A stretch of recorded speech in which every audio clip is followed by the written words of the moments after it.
Buenas tardes, mi nombre es Lérida Mercedes Cabrera Díaz, estudiante de la licenciatura en Derecho. A continuación vengo a explicarles acerca de las reglas generales e interpretación en el sistema jurídico mexicano. Comencemos. Regulación del derecho mexicano. En 1810 inició la lucha por la independencia de México. Sin embargo, el primer registro legal donde se establecieron los ideales del naciente Estado se remota a octubre de 1814, al publicarse el Decreto Constitucional para la Libertad de la América Mexicana, elaborado entre otros por José María Morelos. A través de esta disposición se pretendió dar sustento constitucional al movimiento independentista. Sin embargo, nunca tuvo vigencia. El 4 de octubre de 1824 se promulgó la Constitución Federal de los Estados Unidos Mexicanos, mediante el cual se estableció una república representativa, popular y federal, dividida en estados libres y soberanos, además de que se instauró la división de poderes y el Congreso con dos cámaras, la de diputados y la de senadores. En sus inicios, la nación mexicana se regía por algunas leyes creadas en la época colonial, que fueron gradualmente sustituidas por leyes nacionales. Durante las 2 décadas siguientes, los constantes desórdenes, el lento desarrollo económico y los intentos de reforma liberal motivaron al Congreso expidiera las 7 leyes constitucionales de 1835 y 1836, que pusieron fin al sistema federal y establecieron el centralismo, donde los estados se transformaron en departamentos subordinados al gobierno central. Cabe mencionar que en esta Constitución se mencionan los derechos de los mexicanos y habitantes de la República. Los hechos narrados forjaron los cimientos del actual sistema jurídico mexicano.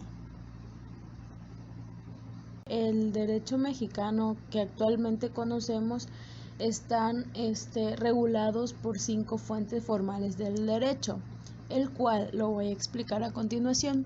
El primero es la legislación. La legislación constituye en México la más importante fuente formal del derecho en el ámbito federal. El proceso legislativo está previsto en los artículos 71 y 72 constitucionales. En esta etapa consta de 6 etapas que son la iniciativa, la discusión, la aprobación, sanción, publicación e inicio de vigencia. Bueno, como sabemos, para que se lleve a cabo una ley o una legislación, tienen que pasar un procedimiento en el cual se debate, y podría ser la discusión, se debate o se aporta una idea a la Cámara de Legislación, en el cual se le da una aprobación, se sanciona y posteriormente se le da una publicación para que esta ley pues sea válida, ¿no? Y pues por lo tanto tiene una vigencia. La segunda etapa es la jurisprudencia. Este es un conjunto de principios establecidos en las resoluciones de determinados tribunales, al interpretar las leyes o al definir los casos. Como sabemos, las jurisprudencias nos sirven para apoyar ciertas lagunas que hay cuando por ejemplo se quiere aplicar una ley. Cuando no está claro o el legislador no se puede interpretar de una manera correcta, se pueden utilizar jurisprudencias.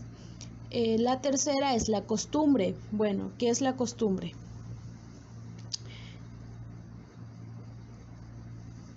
La costumbre es el procedimiento consuetudinario de creación del derecho.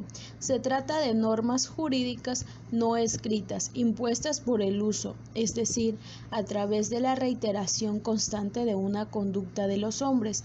La costumbre está prevista en algunos ordenamientos tales como el Código de Comercio, diversos códigos civiles, la Ley General de Títulos de Crédito y Operaciones de Crédito y la Ley Federal de Trabajo. Bueno, la costumbre, como sabemos, en algunos, especialmente en los pueblos indígenas, ellos mismos crean sus propias leyes, por así decirlo. en el cual lo que se dice, ¿no? De que lo que es costumbre se hace ley. Entonces, a partir de ahí también la ley respeta, por así decirlo, ciertas costumbres, no todas, pero sí ciertas costumbres del cual se van derivando o se pueden derivar leyes o legislaciones. Nos dice que esto también lo respalda en los códigos que actualmente tenemos, como lo mencionábamos, el de créditos, el de la Ley Federal de Trabajo.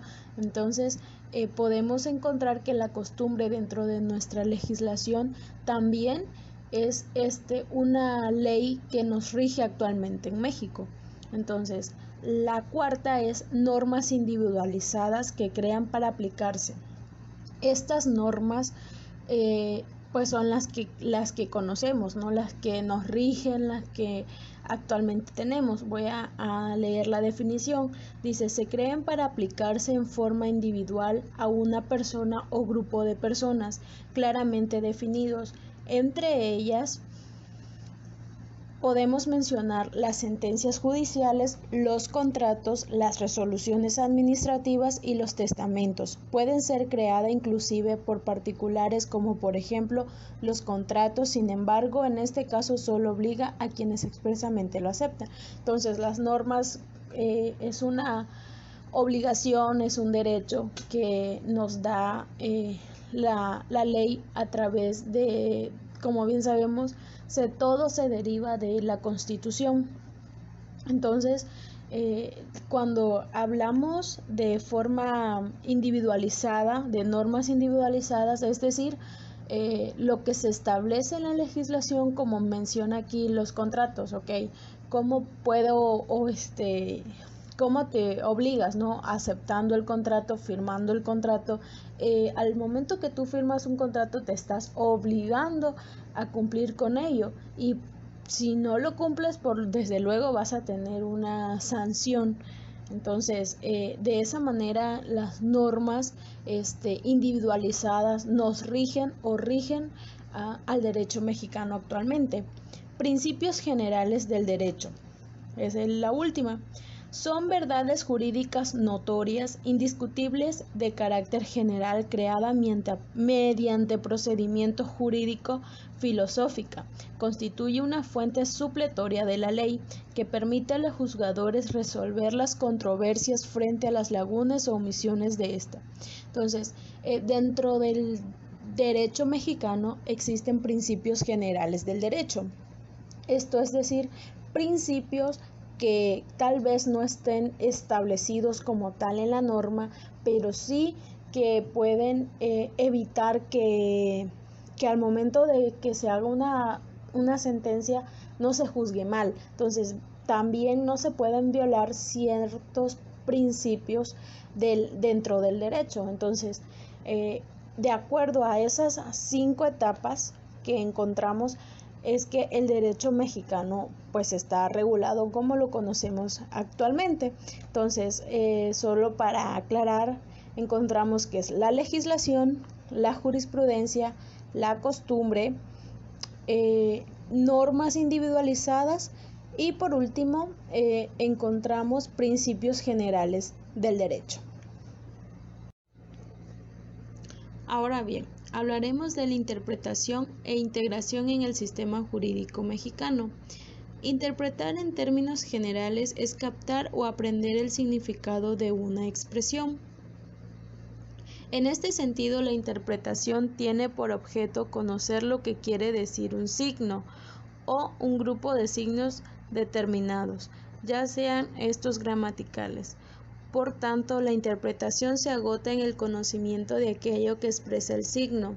El objeto de la interpretación, el proceso de la interpretación normativa, va más allá de este límite. En efecto, su función no es solo la de dar a conocer simplemente el pensamiento que expresan las palabras contenidas en la fórmula legislativa, sino en la interpretación jurídica. El conocimiento del precepto es únicamente el primer momento en este particular proceso interpretativo, para penetrar después en la estructura del juicio de valor que debe encontrarse expresado en el precepto legal. Cuando el intérprete ha logrado captar el sentido de la norma jurídica que expresa la fórmula legislativa, después de haber reconocido la estructura jurídica de esta norma, es entonces se estará en posibilidad de aplicarla. La finalidad de la interpretación de la ley es lograr la aplicación en el caso correcto. Cuando hablamos de interpretación jurídica, nos referimos a entender la norma, lo que el legislador plasmó en ella. Para que sea más efectiva nuestra comprensión, es necesario que sepamos en qué contexto se escribió, por qué se escribió, para qué se escribió y para quiénes. Así podemos integrarla y llevarla a la práctica dentro del caso correcto. Si no entendemos lo que la norma nos quiere dar a conocer, sin duda aplicaremos mal la ley o simplemente no sabremos cómo integrarla en un procedimiento judicial. También debemos tener en cuenta la estructura de esta legislación y el precepto del cual se nos habla. Por último, en materia penal, conviene tener claro que en el penúltimo párrafo del artículo 14 constitucional se refiere al ámbito penal, mientras que el último a los demás ámbitos distintos de esta materia. Por lo tanto, se tiene presente que para efectos de la interpretación judicial en las materias constitucionales y administrativa debe sujetarse al contenido del último párrafo del artículo 14 constitucional. En materia penal, la conducta se castiga cuando está descrita como delictiva en la expresión gramatical de la ley.